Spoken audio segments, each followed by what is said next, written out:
Make love, not war. Treat one another as you'd like to be treated.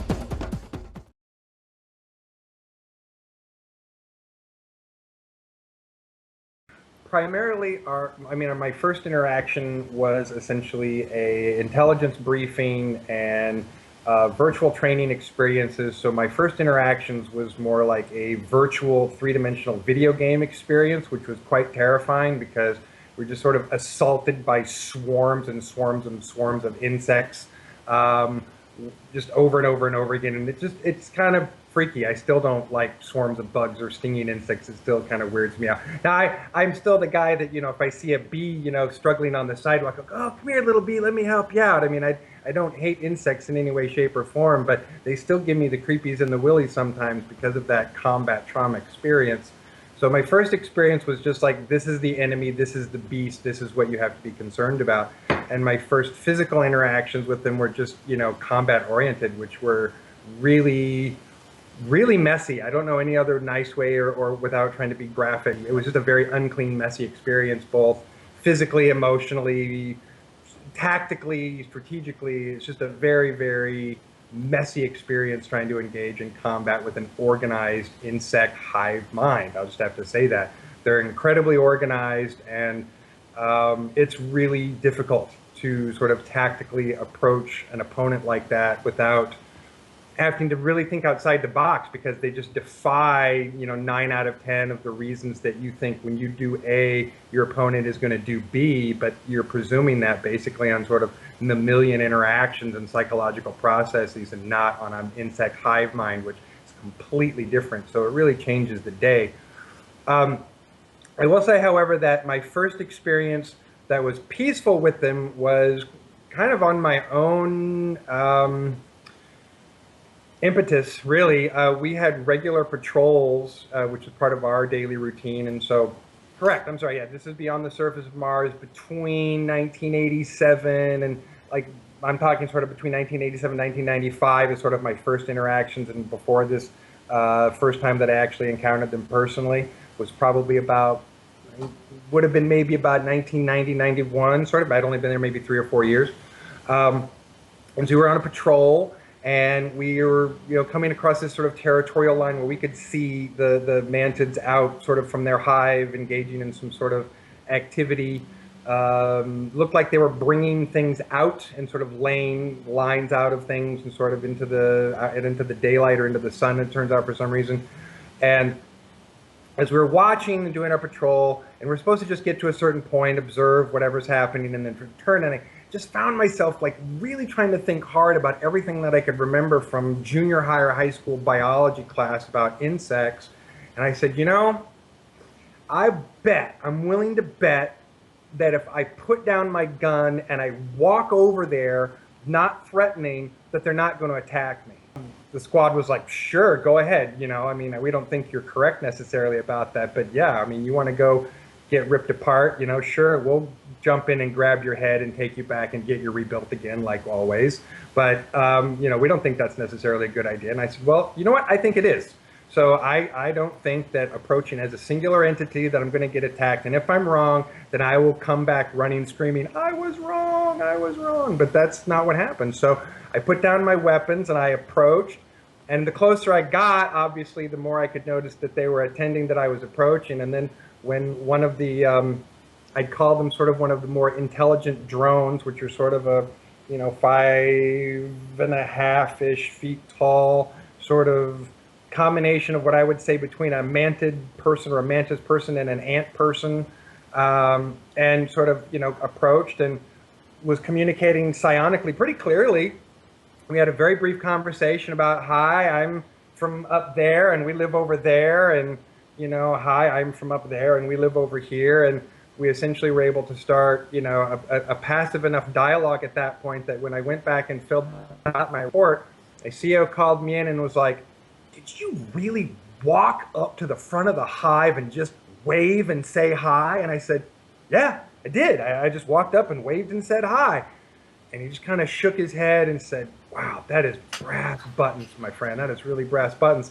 And it essentially, so what we did at that point was, I know that the diplomatic corps was engaging in diplomatic conversations with the insects and with the mantids.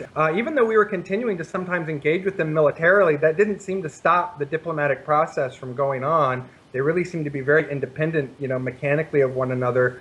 And I would say by the time that we settled into a temporary peace agreement, we had an exchange program where a couple of squads of soldiers and some officers from the diplomatic corps on a daily basis, we'd get up in the morning, the barracks, and head over to the hive and spend the day with the mantids and their cult, and then mostly the diplomatic corps officers doing, their diplomatic corps stuff, and the soldiers just sort of helping out and standing around. But we would still engage and communicate, and found it a very interesting process. And I was completely astonished at their incredible intellect, their brilliant understanding of biochemistry, genetic engineering, and the science stuff that they're really, really focused on. They're really, really good at.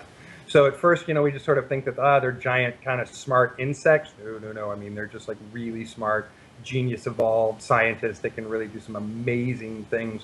My understanding pretty much of how they did almost everything was they didn't build much of anything. They engineered things. They designed things and then would make an insect or a bug or a thing that would do that process or do that function, and then could recycle back into a system that's recycling organic matter all the time, being managed sort of by a queen hive mind into sort of a collective of souls of other smaller souls in the hive mind that are all experiencing hive consciousness. It was very fascinating, incredibly interesting. But also, I will just point out, it was a little weird. Like, I had to go to medical and get, some prescriptions for anti-anxiety medication and stuff when I was doing this duty, because I would get so nervous and so anxiety-ridden being surrounded by all of these insects that I was used to, only being surrounded of when I was in, defensive combat with. So there was a serious anxiety that I had to deal with, and they were cool with. But to the point where I had to get an anxiety drug prescription so that I could calm down for a while in their presence, because I was just too freaked out at being around giant bugs still. I don't have any knowledge of being on Mars. I don't have any knowledge of that yet. I seem to have a very clear understanding of bits and pieces. Randy, would it be correct to say that certain parts of Mars were quadranted or divided off between different groupings? So a geographical area would belong to one particular race, and a geographical area would belong to another race, because I'm aware that diplomatically, in order to allow one group into another group's territory, there was a very complicated protocol. Yes, and my understanding is that, Mars is in no way a cohesive, unified, one, planetary government species, kind of a situation at all, that there are definitely multiple species and folks involved, natives and non-natives, natives maybe who went away and are coming back, and different ways that you can look at that. But yeah, my understanding, there's at least a half a dozen or so different genetically distinct species that possess and compete for a certain amount of territory. But I want to emphasize again, when people want to talk about that competing for territory, that they often assume that there's this fight for global dominance on Mars by these species, and nothing could be farther from the truth, because a long time ago it was simply determined that that was not going to be militarily or financially practical at all, and that you were simply going to have to settle for maintaining your territory and, trying to keep anybody else from taking too much or pushing into a direction over your own territory. But the notion of any one of those species dominating all of the rest and being able to own that planet is simply a joke. It's just a joke. The idea that it could happen is ridiculous. I mean, my understanding is some are more friendly and on better terms than others, and some are obviously more hostile. I can only speak really clearly about what happened near the sort of northern polar regions where I was at, involving our stations, these northern tribe, reptiles tribes, and the mantid tribes. No, they're really different. They have one of the most practical attitudes about everything that you can imagine. They're really just incredibly practical. And because they have the hive mind, they also working together is just what you do. And so the notion of like, why would you want to, when they look at us, cultures like us, they go, why would you want to compete with each other all the time? That seems really unproductive. Yeah. You know, and all I can say to that is, you're right. That I is agree. really unproductive. Yeah, you got But that would be, that would be their thing. Why would you do that? That's so unproductive. So did you create some good friendships with some of these beings, with the insectoids? Absolutely. No, absolutely. We arrive into a situation of, heated combat between two other groups. And then I would say within the next year, we started the exchange program with the insectoid hive, where I was a part of a team that was going over on a daily basis with diplomats and senior officers, mostly just, again, as a tag along, not as, to be part of any special diplomatic team or anything, but they need soldiers just in case, they want people to be with them. Right. So we would go hang out with them for the day and then come back, to the barracks at night for about 9 months while they were engaged in that diplomatic discussion and exchange program. Now, I've also said that sometimes, though, we continued to fight on the battlefield while we were having this diplomatic arrangement. And Simon says, oh, yeah, that makes perfectly good sense because, sure, they're still going to fight while they're negotiating, but neither one is going to influence the other, because they're practical. It's like, oh, well, if we have to have this fight, I guess we have to have this fight, but that doesn't necessarily affect our negotiation. They're just clear, rational, and that doesn't mean they're not emotional. I wouldn't say that they don't have emotions. I would just say that they're mostly just incredibly practically pragmatic about just about everything they approach and everything see, including their emotions, which is, why would you want to hurt people in your community? Why would you want to hurt members of your hive? Why would you want to do that? Why would you want to kill members of your family? Well, why would you want to do that? That doesn't make any sense. So yeah, I to be honest, I found them really, really, really wonderful to be around because of their mental attitudes about things. They really, I would say, had a very peaceful attitude, but were like, don't knock this chip off my shoulder, or I'm going to engineer some insects. I'm going to send 1 million of them after you in a giant swarm, and you're going to be sorry, because that's the kind of thing that they do. And so this is very practical. They don't take nothing. They don't take crap, from anybody, but they're not mean or aggressive or like, They're assertive. They just basically stand their ground. Right? Very firm boundaries. Yeah. Very firm boundaries. But other than that, completely calm, rational, and able to be pragmatic at any given time. So.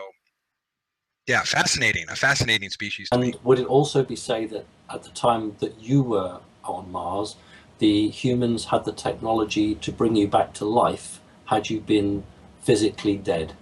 Yes, I would also say that we definitely had the technology at that point. I've had my arms and legs and my body blown apart so many times and rebuilt and put back together. So, and as long as there's some electrical activity that they can connect your cord to, they can still bring you back. They're still retrievable, and they'll still bring your soul back into your body. It's when that connection is completely gone that you become all the way dead, or as we used to say. That's brilliant. Thanks ever so much. Thank you. Randy, there's a couple of films which I'm sure you've seen, and I think will mean a lot to you. And one obviously is Total Recall with Arnold Schwarzenegger. Yeah. And the other one is Ender's Game. Have you seen Ender's Game? I did. I saw it not too long ago, and it was really mind-blowing as far as... Yeah, I mean, I had friends who'd seen it who were telling me, no, you really want to see this movie. It's about the training program. And I was like, okay, we'll see how good it is. And I was quite shocked and quite stunned to see just how clear they were being without being more clear. And you see the mantis type creature at the end of the film? Yes, I thought that was absolutely fascinating. Yeah, it was brilliant. In actual fact, the Ender's Game is stock filming for the Marine Corps. It's actually on their list of approved films to watch when they're in their training. I'm not surprised at all. A shift is about to occur. One that will change the planet Earth. A new collective consciousness is growing inside every man, woman, and child. This is why I have now returned to Earth. I am part of an intricate plan. A plan to awaken the souls of extraterrestrials that are inhabiting human bodies. They are the Inbound. Be strong as the sun begins Live in to love. shine, and the pictures start to fade. The past is coming.